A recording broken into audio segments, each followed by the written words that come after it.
scripts, fulfillment, moving on. We yearn for things that are familiar, which prevent the newness of the unknown from attaching to our frames, lest our experience of life is a continual re-experience of deeds and acts that are known, the arrival, the lingering, and the ultimate leaving yet again to search. If I change your walk to match mine, then you become me, and at some point I will bore you. Perhaps we will talk the same, and you and I will blend into the settling fields of the mind, body, and soul, which causes sadness and prevents growth.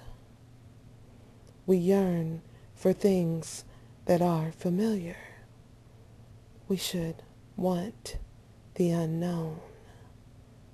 Scripts, fulfillment, moving on.